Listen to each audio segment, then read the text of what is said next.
आखिरकार नायाब थक हार चुकी है। थक हार के फैसला करती है कि मैं अब इस घर में एक पल नहीं रहूंगी। खैर, अब देखेंगे कि जुनैद हर तरीके से उसको कवर करने की कोशिश कर रहा है और उसको समझाने की कोशिश कर रहा है। लेकिन जी, अब देखिएगा कि चालें ही कुछ इतनी बड़ी है कि बेचारा कुछ भी नहीं कर पा रहा है, क्योंकि रोज़ बरोज़ निगार और तानिया मिलकर ऐसे ऐसे फसाद बर्पा कर रही हैं कि यकीन मानिए अकल दंग रह रही है। खैर, आप देखेंगे कि इनके फसाद तो एंड तक चलते रहेंगे। लेकिन बात ये है कि अब सब्र टूट चुका है बेचारी नायाब का, क्योंकि वो बहुत शदीद इन लोगों की वजह से थक चुकी है। उसने बहुत सोचा कि वो कुछ भी ऐसा ना करे, लेकिन फिर भी उसका दिल कभी मुतमिन नहीं हो पा रहा है और वो सोच रही है कि मेरा इधर ना रहना ही बेहतर है। जो हर एक की आंखों में खटकती है और एक की परेशानी की वजह बन रही है, वो यहाँ पे नहीं रह सकती। लेकिन उसकी दादी उसको समझाती है कि बेटा, यहाँ पर भी रह के क्या करोगी।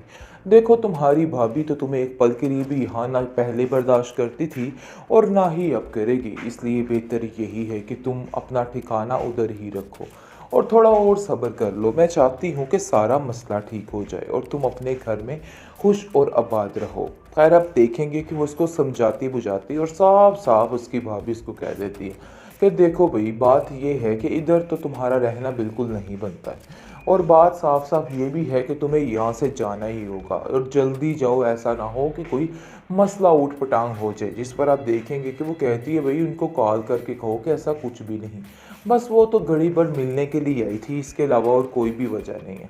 लेकिन घर के हालात नायाब के लिए बहुत संगीन होते जा रहे हैं और वो बहुत ज़्यादा परेशान है। उसको समझ ही नहीं आ रही कि कौन क्या चाल चल रहा है और क्या हो रहा है। इस बात ने उसको काफ़ी ज़्यादा स्ट्रेस में डाल दिया है, लेकिन वो समझ नहीं पा रही। नायाब, किस चीज़ का दिखावा कर रही हो इस घर में? इस घर में तुम्हारी कोई भी जगह नहीं है और चाहते हुए भी तुम अपनी जगह इधर नहीं बना सकती हो। देखो, अगर कोई फ़र्क उधर आ जाता। असल बात तो ये है कि ऐसा ना हो कि तुम जुनैद की बातों में लग के अपने आप को बड़ी महारानी तस्वर करने लग जाओ। तुम्हारा ये रवैया बिल्कुल गलत है। जिस पर आप देखेंगे कि तानिया कहती है कि आप बिल्कुल ठीक कह रही हैं, ये लड़की बिल्कुल नहीं बदलने वाली और पता नहीं क्या क्या करेगी। आप इसके हाथ से सारे इख्तियारात ले लीजिए, क्योंकि मुझे नहीं लगता कि कोई मामला ठीक है। ऐसा लग रहा है कि सब कुछ गलत होने जा रहा है। यानी कि तानिया बुरे तरीके से दिमाग भर रही है अपनी सास का और कहती है कि बात कीजिए दादी जान से कि सारे इख्तियारात उससे ले लिए जाएं, क्योंकि मुझे नहीं लगता कि कोई भी मामला ठीक है। जिस पर आप देखेंगे कि नायाब कहती है कि मैंने कौन से आप लोगों के इख्तियारात को छेड़ा है, मैंने तो कभी किसी चीज़ का नाजायज़ फ़ायदा नहीं उठाया है। अरे, एक बात की थी सीधी सी, लेकिन आप लोगों ने तो उस बात का तमाशा ही बना के रख दिया। ऐसी तो कोई बात है ही नहीं थी। लेकिन आप देखेंगे कि वो मानने को तैयार ही नहीं। ज़ावियार कहता है कि कोई ना कोई ऐसी बात तो ज़रूर है, लेकिन इतनी पुरानी हमारी मुलाजमा झूठ कैसे बोल सकती है? तुमने ज़रूर कुछ किया होगा। मुझे पहले दिन से ही शक था कि तुम ये हरकतें करोगी और देखो, आज वही हुआ है। तुमने वही कर दिखाया जिस चीज़ का हमें डर था। जिस पर वो कहती है, मेरा यकीन माने, लोगों की बातों में आके आप अपने आप को इस तरह से क्यों ख़राब कर रहे हैं? मैंने कुछ भी नहीं किया, आपको मेरी इस बात पर यकीन करना होगा। लेकिन निगार कहती है कि वो मेरा बेटा है और मेरी ही बात पे यकीन करेगा। देखो, तुम्हारी हैसियत नहीं है इस घर में रहने की, और इसीलिए समझाती थी। इस किस्म की लड़कियां इसी तरह के काम करते हैं, लेकिन तुम्हें अपनी माँ की बात समझ देखो, इन सब चालाकियों से कुछ भी हासिल नहीं होने वाला। ये बात तो तय है कि आप जो कुछ मर्जी कर लो, लेकिन ऐसा वैसा कुछ नहीं होगा। जो उसकी हैसियत है वो उसकी हैसियत ही रहने वाली है। खैर, आप देखेंगे कि नायाब काफ़ी ज़्यादा परेशान है। जिस पर उसकी अपनी दादी उसको कॉल करती है और कहती है कि मुझे तो बहुत अफसोस हुआ ये सुनकर। इतना भी दीद लिहाज नहीं था जावियार में कि उसने हमें 2 पल के लिए वहाँ पे बर्दाश्त कर लिया हो। मैं तो हैरान ही होगी, मेरी तो अक्ल ही दंग रहेगी। तुम्हारी भाभी इस बात से काफ़ी खफा है। आखिर ये लोग क्या अपने आप को समझते हैं, ऐसा कैसे कर सकते हैं? जिस पर वो कहती है, आप फिक्र मत करें, सब ठीक हो जाएगा और भाभी को भी समझाइएगा कि दिल में ऐसी कोई भी बात ना रखिएगा। खैर, आप देखेंगे कि हर तरीके से नायाब हर चीज़ को हैंडल करने की कोशिश करती है, लेकिन बेसूद कुछ भी उसको हासिल नहीं होता है। जो वो अच्छा करने की कोशिश करती है उसके बरक्स हो जाता है और उल्ट हो जाता है। इसलिए वो काफ़ी परेशान हो जाती है। लेकिन घर में उसकी दादी की तबीयत दिन ब दिन काफ़ी बिगड़ती जा रही है और ख़राब होती जा रही है। ज़ाहिर सी बात है, हर वक्त वो नायाब की टेंशन ले लेके पागल हो रही है और बार बार यही कह रही है कि अगर मैंने उसकी तरबियत में थोड़ा चालाकपन ले आती तो ऐसा ना होता। आज जिस तरह वो धक्के खा रही है, ऐसे नहीं होना था। खैर, आप देखेंगे कि नायाब जो है वो दादी से कहती है कि सारे ठीक ही तो कह रहे हैं, आप सारी जिम्मेदारियां हर चीज़ अपने होल्ड में रखें या फिर तानिया को दे दीजिए। वो वाकई में मुझसे बहुत ज़्यादा काबिल है और वो हर चीज़ को बड़े अच्छे तरीके से संभालेगी। आगे से वो कहती है कि ये बात तुमने तय नहीं करनी है, ये बात मैंने तय करनी है और मैंने कर ली है। जो जिसका हक है उसको ज़रूर मिलेगा। देखो, किसी के साथ इधर नाइंसाफ़ी नहीं हो रही है, तुम्हें परेशान होने की कोई भी ज़रूरत नहीं।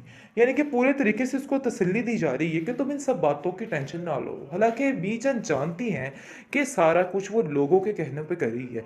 यानी कि दिन दिन ब दिन जो उसके बदतर से बदतर हालात होते जा रहे हैं, उसको देख कर उसके मद्देनज़र वो ये सारी बातें कर रही है। लेकिन आप देखेंगे कि वो उसको समझाने की कोशिश करती है कि तुम बिला वजह परेशान मत हो, ये लोगों का काम है बोलना और ये लोग बोलते रहेंगे, इसलिए मज़ीद इन सब लोगों की टेंशन नहीं लेनी है। खैर, आप देखेंगे कि जुवेरिया कहती है कि इस बात का बदला तो मैं लेकर ही रहूंगी इससे, इसने जो जो कुछ मेरे साथ किया है इन सब चीज़ों में इसकी गलती है। लेकिन ज़ाबेर कहता है कि एक बात मैं आपको बताता चलूँ कि वो जो तुम्हारा रिश्ता ख़त्म हुआ था उसकी वजह ये बेचारी नायाब नहीं थी, बल्कि तुम खुद थी। आगे से आप देखेंगे कि वो अपने भाई से उलझ पड़ती है और कहती है कि आखिर आप भी उसकी ज़ुबान बोलने लग चुके हैं।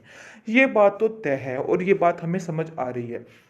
लेकिन वो उसको समझाने की कोशिश करता है कि मुझसे खुद नायरा आंटी की बात हुई है, उन्होंने मुझसे खुद सारी बात की है, इसलिए किसी पर बिला वजह तोहमत और इल्ज़ाम लगाने से बेहतर है कि अपनी ज़ुबान को बंद रखा जाए और मज़ीद इस तरह की कोई भी बात आइंदा से तुम नहीं करोगी। चाहे जो कुछ भी है उसका एक हक है इस घर में और तुम्हें ये बात समझनी होगी। आप लोग इस बात को समझने की तरफ नहीं जा रहे हैं।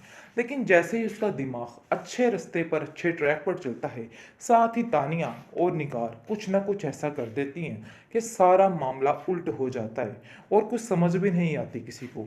खैर, आप देखेंगे कि दादी समझाती है नायाब को कि नायाब तुम परेशान मत हो, देख लेना तुम्हारा जो मुकाम है वो मैं तुम्हें दिलवा कर ही रहूँगी। चाहे ये लोग लाख कोशिशें कर ले उसके बावजूद भी इनको कुछ हासिल नहीं होने वाला, ये बात तो तय है। लेकिन आप देखेंगे कि फ़िलहाल जो मामलात जा रहे हैं उनकी वजह से बेचारी नायाब काफ़ी परेशान है और वो समझ रही है कि बहुत मुश्किल है ये सब कुछ करना, क्योंकि उसको खुद समझ नहीं आ रही है। लेकिन वो इस चीज़ को लेके चलती है और सबकी बातों पर यकीन करती है। यानी कि जैसे जुनैद उसको अपनी बहनों की तरह ट्रीट करके उसका बता रहा है कि तुम्हें थोड़ी चालाकी और होशियारी दिखानी है और उसकी काफ़ी ज़्यादा हर चीज़ में मदद कर रहा है। ये बात उसके लिए काफ़ी ज़्यादा मददगार साबित हो रही है। लेकिन दूसरी तरफ दादी भी हर मुमकिन कोशिश कर रही है कि हर तरीके से इसको सेव किया जाए और इसको थोड़ा होशियार बनाने की कोशिश की जाए।